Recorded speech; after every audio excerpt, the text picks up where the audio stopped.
Prodigal, welcome to our end of summer Sunday.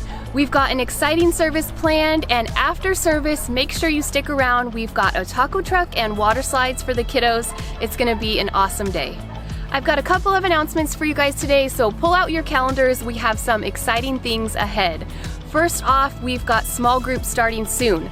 Signups will begin in a couple weeks, but we are still looking for 2 small group hosts or leaders. So if you're interested in signing up, you can talk to any of the staff, or you can send us an email at prodigalchurchfresno@gmail.com.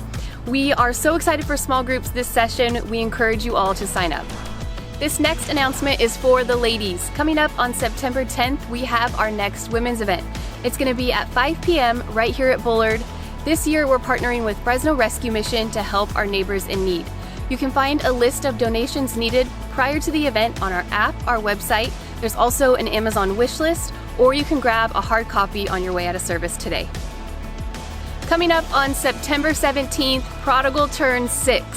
We had so much fun roller skating at our 5th birthday. This year, the party is right here at Bullard. We've got an awesome service planned. It's going to be a great time. We can't wait to celebrate all that God has done at Prodigal over the last 6 years. We are so thankful for your continued support and generosity. If you would like to give to Prodigal Church, you could do so on our app, our website, or in the lobby on your way out. We have giving boxes and giving kiosks. Thanks again for your support. You may have received a serve card on your way into service today. Hold on to that, more details to come. But if you would like more information on what it looks like to serve here at Prodigal, check out the volunteer tab on our app, or you can talk to any of the staff. That's all the announcements from me today. Thank you so much for joining us at Prodigal Church. Have a great Sunday. Worthy of every song we could ever sing, worthy of all the praise we could ever bring, worthy of every breath we could ever breathe. We live for you.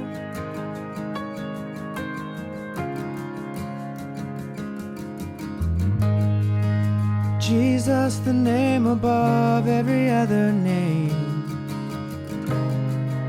Jesus, the only one who could ever save.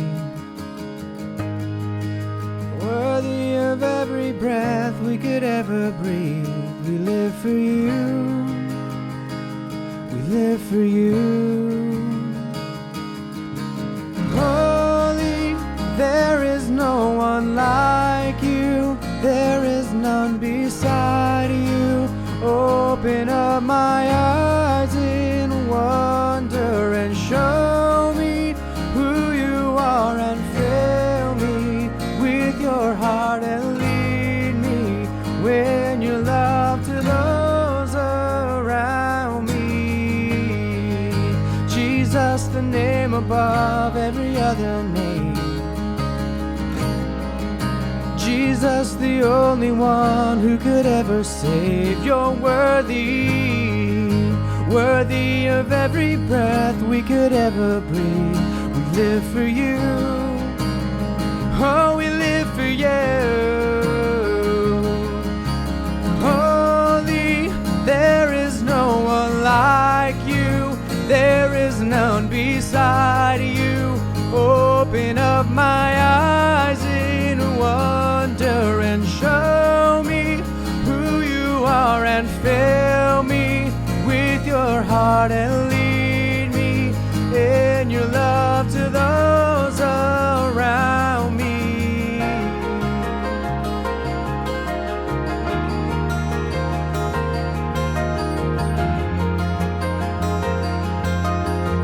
And I will build, and I will build my life upon your love.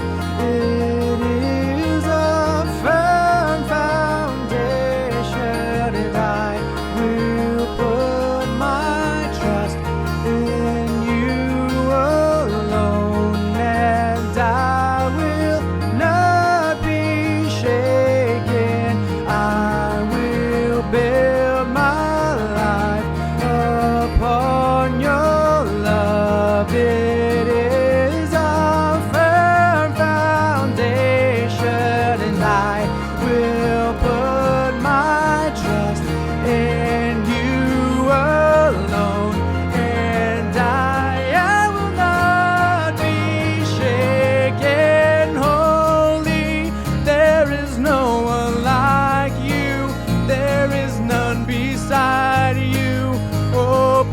up my eyes in wonder and show me who you are, and fill me with your heart and lead me when your love to those around me. And I will build my life upon your love.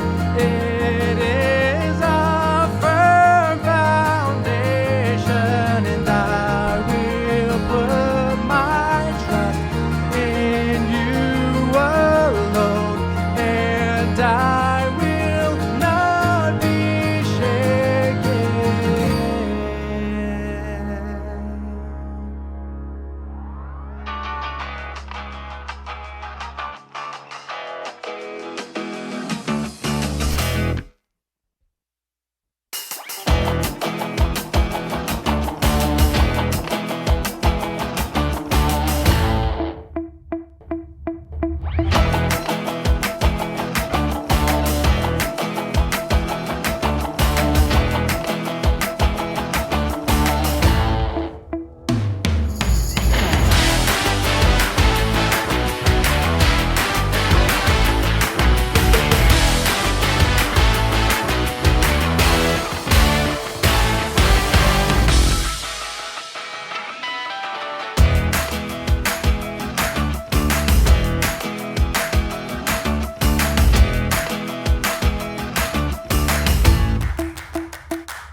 The first 12 years of Sarah and I's marriage, we lived in a two-story house. And I don't know what it is about two-story houses, but when you are upstairs or when you're downstairs, like if you forgot something like a phone charger or whatever, the thought of going upstairs to get it or downstairs to get it, it's overwhelming. Like it might as well be on Mount Everest, okay? I'm never seeing that charger again. And our bedroom was upstairs. And Sarah and I were opposites, okay? I'm the old man who goes to bed early, and if I'm laying down and I close my eyes at all, I'm falling asleep, okay? Next thing I know, it's morning. And so I get under the covers, and the very moment I get under the covers, she would say, "Could you get me some water from downstairs?" Now, I made a covenant with this woman, okay? I would lay my life down for her, but in those moments, under those covers, it takes a supernatural movement of God to make me travail the journey from upstairs to downstairs and back again.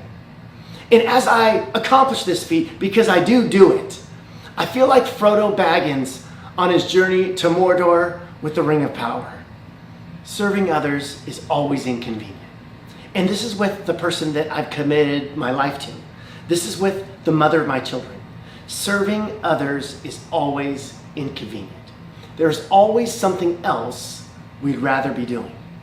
Today, on the last Sunday of August, as we end the summer and as we move towards fall, we're going to ask something of you. Would you consider volunteering at Prodigal?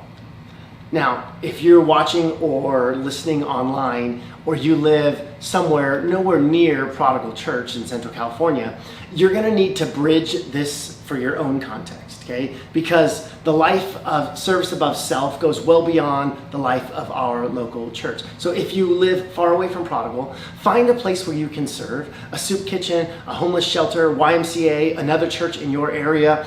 As Christians, our lives should be characterized by service above self, by going to get water downstairs. In 2 Kings 17, there are these people who are on this journey. Every time they go on this journey, lions attack them. Okay? Every time they set out to make it from point A to point B, the lions attack them and kill some of them within our party. So they go to God and they start praying for God to protect them from these lions. And God actually responds and they begin to receive protection from these attacks. And the Bible says something later on in the chapter about them that struck me. 2 Kings 17:41. Even while these people were worshiping the Lord, they were serving their idols. You can worship God and serve idols at the same time. These people, they said, God, I want just enough of you to keep the lions away. I want just enough of you so there's not going to be any more attacks, but I won't be committed to you. I want to be connected to you, but I don't want to be committed. And a lot of times that happens for us. It happens in the church. I want just enough God to keep the devil away. I want God's blessings. I want God's favor. And I'll do the bare minimum to make sure that the lions stay away. And like those in 2 Kings 17, we have a respect for God, but we don't have a love for God that moves us into service. We're connected, but we're not committed. A man was sitting down eating his breakfast, and he had bacon and eggs. And the question was posed, who made the greater sacrifice, the chicken or the pig? And the response was, well, the chicken was involved, but the pig was committed. Are you committed? We should be living committed lives. Now, I promise I'm not trying to guilt you. When our church started 6 years ago, we had nothing. Okay? We had to buy all the supplies necessary for our Sunday morning services, and we had nothing like this for online. We basically just set up a cell phone and then streamed it live to Facebook. And that was our online services. In those first 6 months, all of our staff was on a first name basis with all of our UPS and Amazon truck drivers. And we were getting stuff all the time because we didn't know what to do. And I picked up a U-Haul one particular morning, and I was transferring stuff from our storage unit all the way back to Bullard High School, and I got an alert on my phone that we had received another package that was delivered to my house. And so I decided to go to the house real quick, pick up the package. Now, Sarah's home with the kids, and she doesn't know that I'm stopping by. And so I get the package from the front porch, and then I decide, you know what, I'm gonna go inside and see them real fast. And so I walk up the stairs. Remember, we had a 2-story house back then. And she is in Dex's room holding our daughter, Ivy. And I'm kind of crouching so as not to alarm her. And I poke my head in the room, and Dex says, "Daddy!"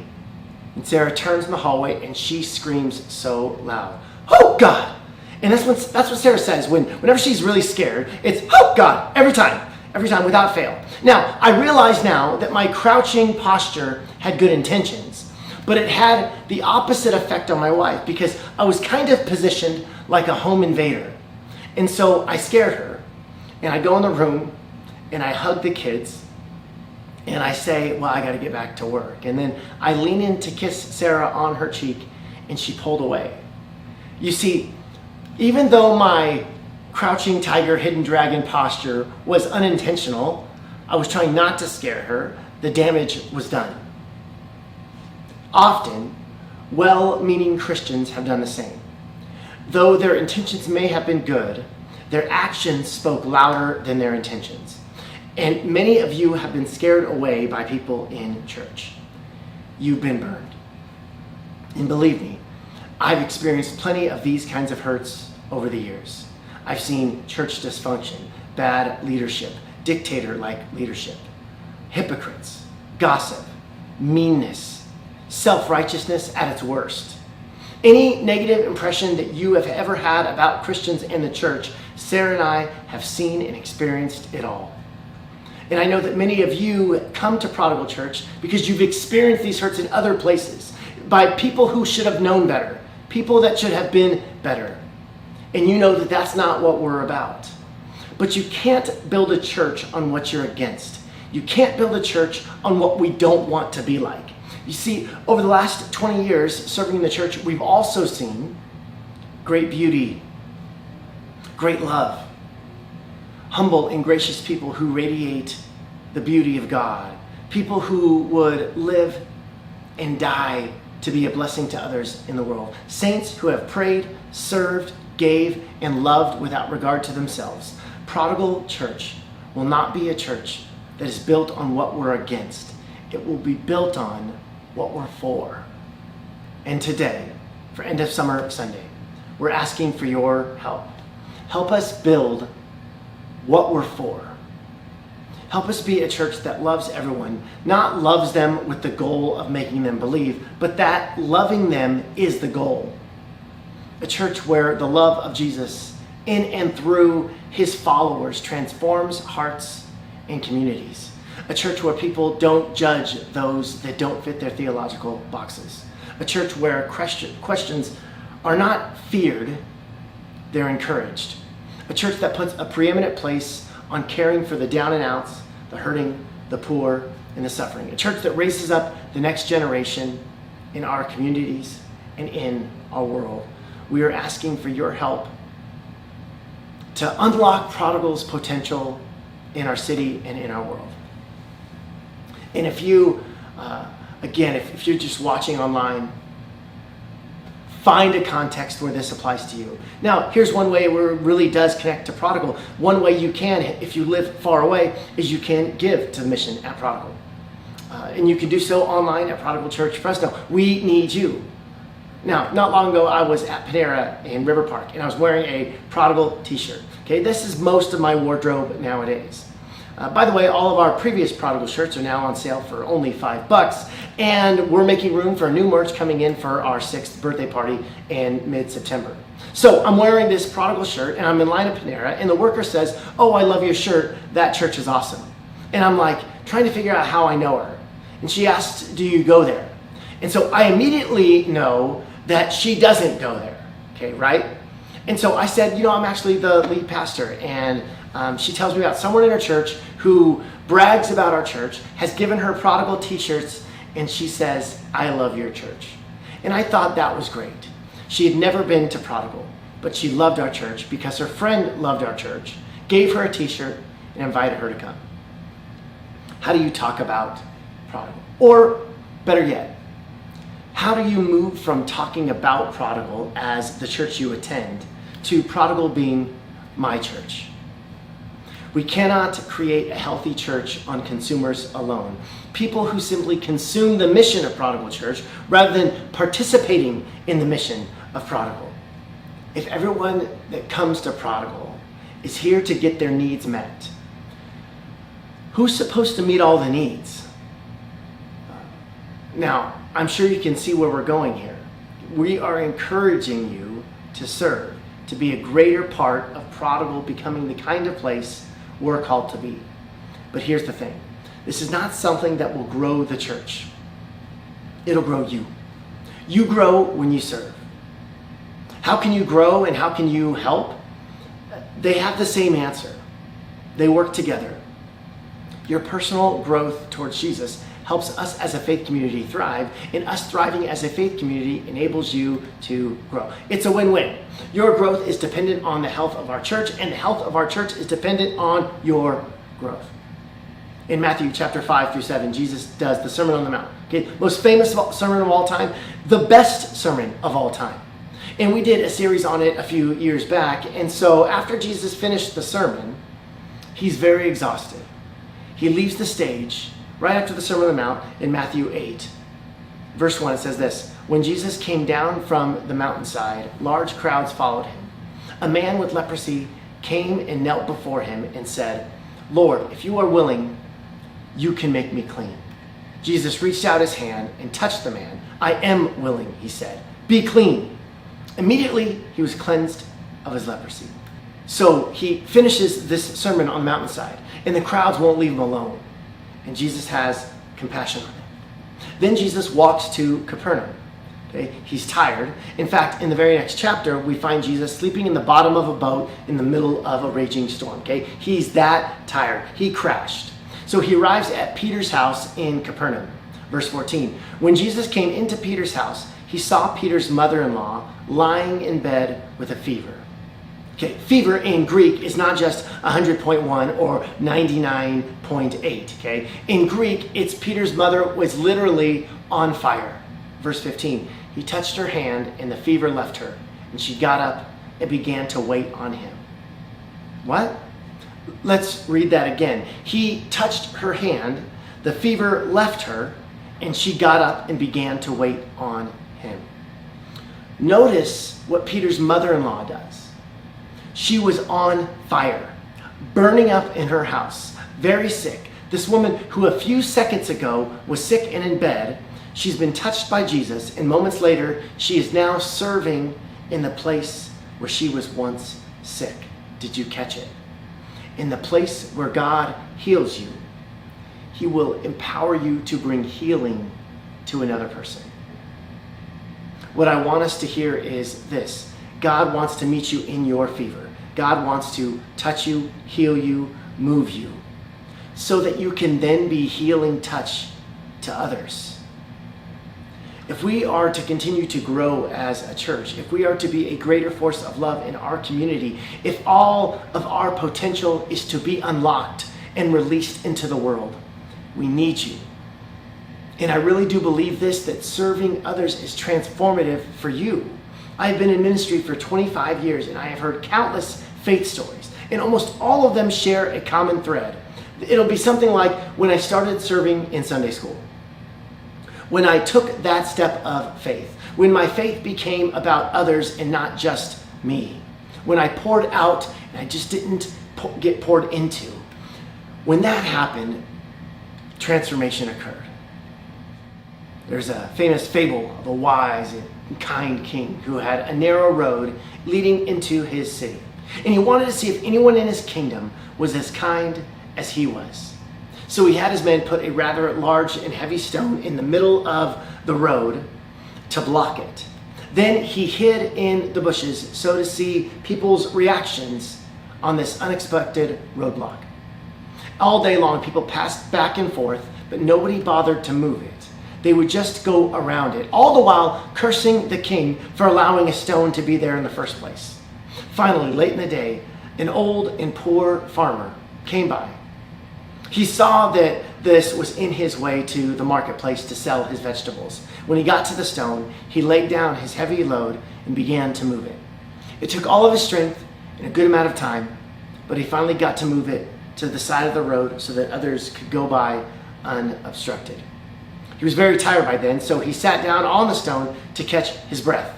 And as he sat there, he saw that there had been a small purse underneath the stone. He picked it up and opened it and to find out who it perhaps belonged to. But all he found was a note, 50 pieces of silver. The note and the money said that it belonged to anyone who was kind enough to move the stone so that others could have a clear road. Because the farmer did what he knew he should do, without griping and muttering, he was handsomely rewarded by the king. There is a reward in doing something for the benefit of others.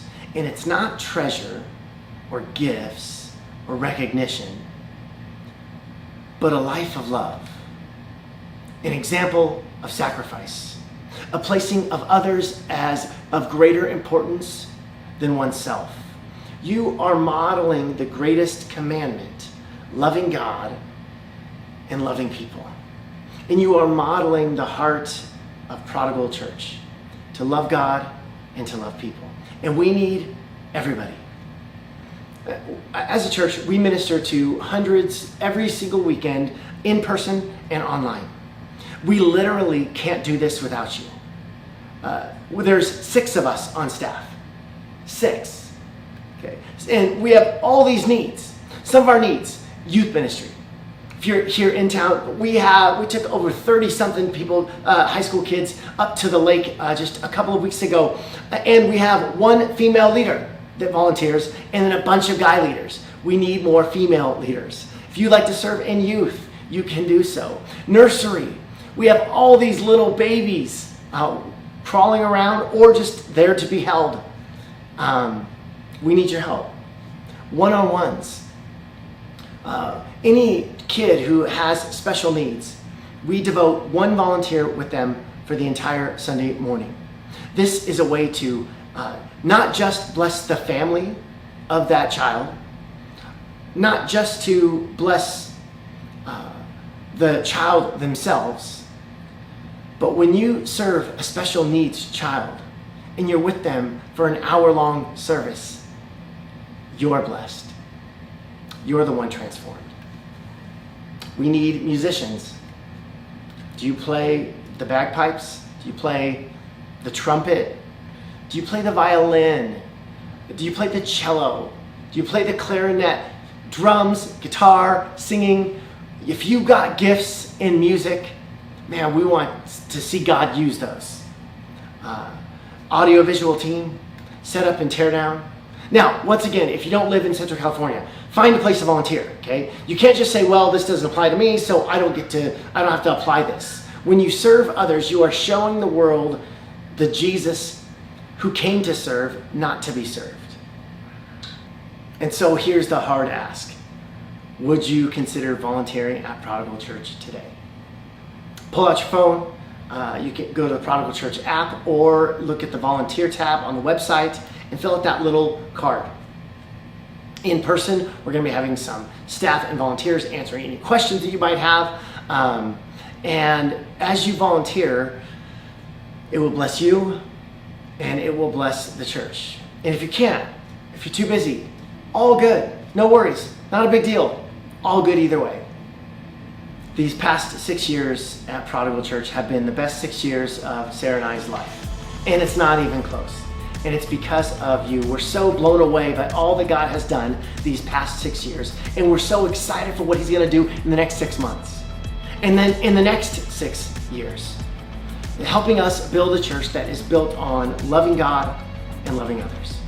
We pray God's peace, blessings on you as you continue to serve Jesus and show that service above self model that He Himself showed us 2,000 years ago. Grace and peace.